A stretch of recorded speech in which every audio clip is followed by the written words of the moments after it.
నమస్తే, నేను Aditya. AP deputy CM Pawan Kalyan Varahi declaration confirm చేశారు. మరి ఆ వేదికగా నెయ్యిలో జంతువుల యొక్క కళేబరాల నుంచి తీసినటువంటి ఆ కొవ్వు కలిసిందంటూ ఆయన చెప్పడం జరిగింది. అదేవిధంగా సుప్రీంకోర్టుకి జగన్మోహన్ రెడ్డి యొక్క నేర చరిత్రను విన్నవించారనే విషయం కూడా మనకు అక్కడ తెలుస్తుంది. మరి దాని తర్వాత అనూహ్యంగా ఈరోజు ఏర్పాటు చేసినటువంటి ఈ కమిటీని కూడా మనం చూస్తూనే ఉన్నాం. సో మరి దానికి దీనికి ఉన్నటువంటి ఆ సంబంధం ఏంటి, ఇలాంటి ఎన్నో అంశాల గురించి తెలుసుకునే ప్రయత్నం చేద్దాం. సో ప్రస్తుతం మనతో పాటు స్టూడియోలో ఉన్నారు ప్రముఖ political analyst and senior journalist C S Rao గారు. సార్ని అడిగి మరిన్ని విషయాలు తెలుసుకుందాం. సార్ నమస్కారం. సార్ నమస్తే. పవన్ కళ్యాణ్ చేసినటువంటి వ్యాఖ్యలు ఏదైతే ఉందో లడ్డూలో జంతువుల యొక్క కొవ్వుకి సంబంధించిన అంశం కలిసిందన్నట్టు, అలాగే సుప్రీంకోర్టుకి అభ్యర్థించిన తీరులో జగన్మోహన్ రెడ్డి యొక్క నేర చరిత్రను కూడా ఆయన అభ్యర్థించినట్టు తెలుస్తుంది. అసలు దీన్ని ఏ విధంగా చూడొచ్చు? సో పవన్ కళ్యాణ్ గారు చాలా క్లారిటీగా స్పష్టతలు ఇచ్చేశారు.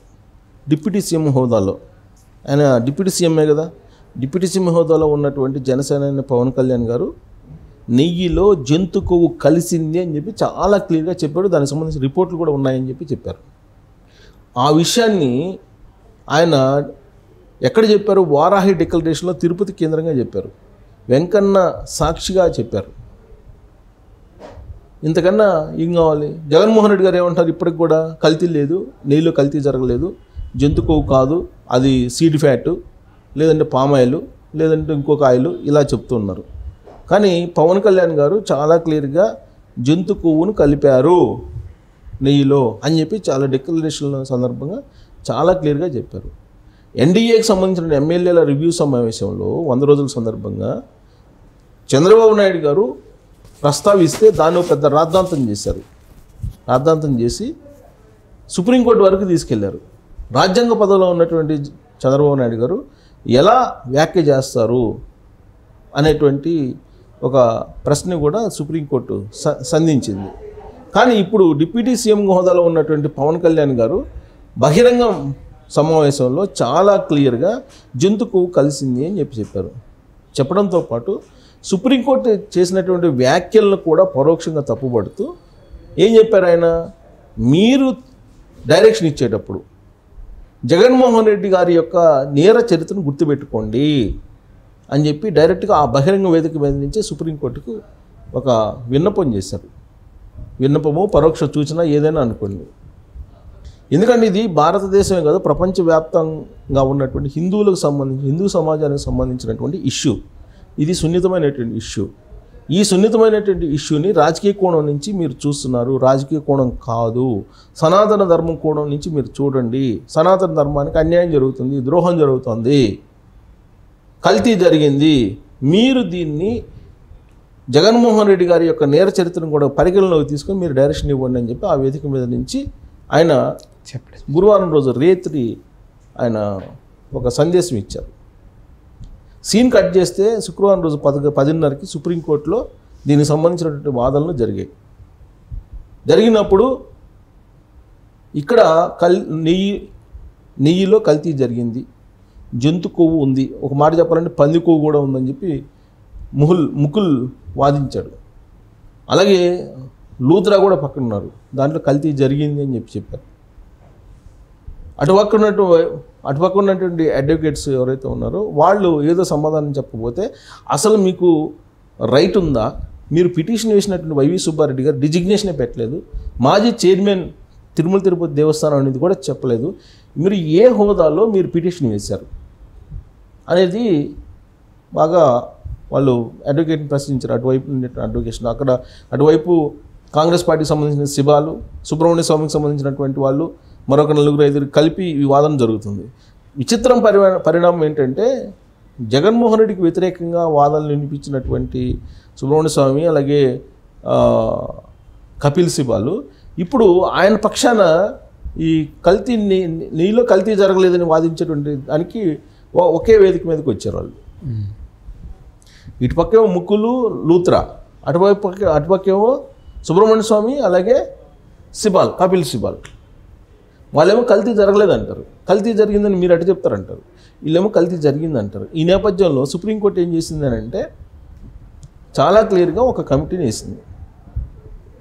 అది సిబిఐ డైరెక్టర్ పర్యవేక్షణలో ఒక 2 సిబిఐ అధికారులు, ఐపీఎస్లు, 2 రాష్ట్రానికి సంబంధించినటువంటి ఐపీఎస్లు, ఒక ఫుడ్కి సంబంధించినటువంటి ఆఫీసర్, ఫుడ్ కల్తీకి సంబంధించినటువంటి అడల్ట్రేషన్ జరిగిందా లేదా అనే దాంట్లో ఎక్స్పర్ట్గా ఉన్నటువంటి ఒక అధికారి మొత్తం మీద ఒక 5గురితో కూడినటువంటి కమిటీని వేసింది.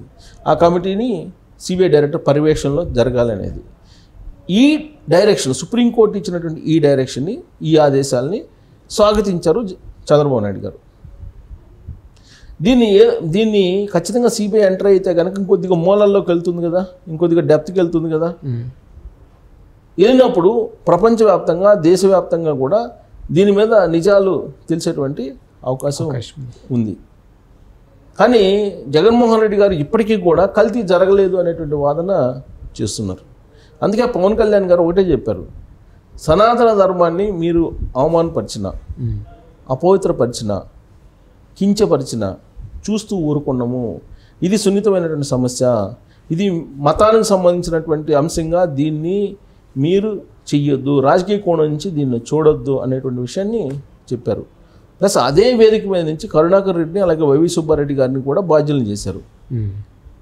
జగన్మోహన్ రెడ్డి గారు లడ్డులు చేశారు అని చెప్పి మేము అంటలేదు, లడ్డులే ఆయన చేయలేదు. కానీ జగన్మోహన్ రెడ్డి గారు ఏర్పాటు చేసినటువంటి కమిటీ ఏదైతే ఉందో, తిరుమల తిరుపతి దేవస్థానం బోర్డ్స్ ఏవైతే ఉన్నాయో ఆ బోర్డుల పర్యవేక్షణలోనే ఈ కల్తీ జరిగింది.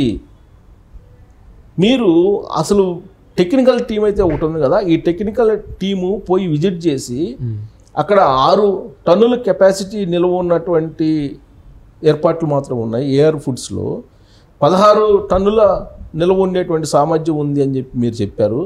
ప్లస్ అసలు 100 టన్నుల నిల్వ కూడా 6 నెలలకి 100 టన్నులు కూడా తయారు చేయలేనటువంటి ఈ ఏఆర్ ఫుడ్స్కి 1000 టన్నుల నెయ్యి నిల్వ చేసేటువంటి సామర్థ్యం ఉందని చెప్పి మీరు ఎలా ఆన్ రికార్డ్ ఇస్తారు అనేటువంటి ప్రశ్న కూడా లేవనెత్తారు.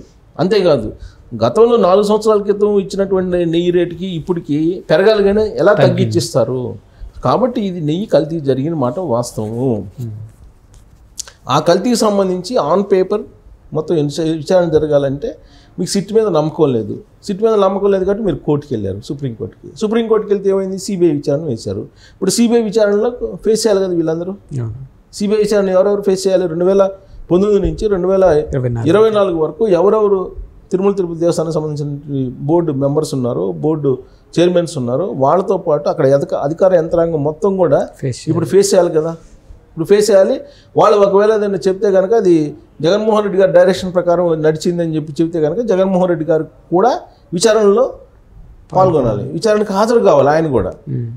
కాబట్టి అది న్యాయ స్థానాల్లో విచారణ జరుగుతూ ఉంటుంది, దర్యాప్తు సమస్యలు చేస్తూ ఉంటాయి. కానీ ప్రజాకోర్టులో మాత్రం చాలా క్లియర్గా జగన్మోహన్ రెడ్డి గారి హయాంలో నెయ్యి కల్తీ జరిగింది, జంతుకు కలిసింది అనేటువంటిది బాగా వెళ్ళిపోయింది పబ్లిక్లోకి. ప్రజలు కూడా విశ్వసిస్తున్నారు. ఎందుకు విశ్వసిస్తున్నారంటే జగన్మోహన్ రెడ్డి గారి యొక్క నేర చరిత్ర ఇవన్నీ చూసిన తర్వాత అతను ఖచ్చితంగా ఇది చేసుంటాడు అనేటువంటి భావన కలుగుతుంది. జగన్మోహన్ రెడ్డి గారి గురించి అదే చెప్పారు పవన్ కళ్యాణ్ గారు కూడా. మీరు డైరెక్షన్ ఇచ్చేటప్పుడు ఇతని యొక్క నేర చరిత్రను దృష్టిలో పెట్టుకొని మీరు ఇవ్వండి అని చెప్పి సుప్రీంకోర్టుకు ఒక ఆయన బహిరంగంగానే ఒక వినతి చేసి అభ్యర్థించాడు. బహుశా ఆయన అభ్యర్థిని కూడా పరిగణలోకి తీసుకున్నారా, తీసుకొని ఉండొచ్చా సుప్రీంకోర్టు అనేది పక్కన పెడితే, వాళ్ళు ఇచ్చినటువంటి డైరెక్షన్ మాత్రం పవన్ కళ్యాణ్ గారు ఏదైతే అనుకున్నారో, ఏదైతే అభ్యర్థించారో దానికి రెస్పాండ్ అయ్యి ఈ నిర్ణయం తీసుకున్నట్టు మనకి కనిపిస్తూ ఉంది. సో ఏదైనప్పటికీ కూడా అక్కడ ఇప్పుడు ఆ కోర్టు జడ్జెస్ ఎవరైతే ఉన్నారో, ఒక జడ్జి జగన్మోహన్ రెడ్డి గారికి సంబంధించి పాత కేసులు విచారించినటువంటి అడ్వకేటు ఇప్పుడు డైరెక్షన్ ఇచ్చారు. సో సిట్ అయినా కానీ సిబిఐ అయినా కానీ అల్టిమేట్గా చేయాల్సింది దర్యాప్తు చేస్తే నిజాలు బయటకు వస్తాయి. ఇప్పుడు జగన్మోహన్ రెడ్డి గారు ఏదైతే కోరుకున్నారో అదే దర్యాప్తు వస్తుంది. ఆ దర్యాప్తు నేను ఫేస్ చేయాలి కదా. నేను ఫేస్ చేస్తే అప్పుడు అసలు ఆయన కల్తీ చేశారా లేదా, అది ఎందుకు కల్తీ చేశారు, ఎక్కడి నుంచి చేశారు, ఎవరు చేశారు, దాని వెనక ఎవరు ఉన్నారు, దాని బినామీలు ఎవరు, ఇవన్నీ బయటకు వచ్చేటువంటి అవకాశాలు లేకపోలేదు. సో పవన్ కళ్యాణ్ గారు మాత్రం చాలా క్లియర్గా జంతుకు కలిసింది నెయ్యిలు అని చెప్పి డిక్లరేషన్ సందర్భంగా స్పష్టం చేశారు. ప్రజలు కూడా దాన్నే విశ్వసిస్తూ ఉన్నారు. Thank you sir.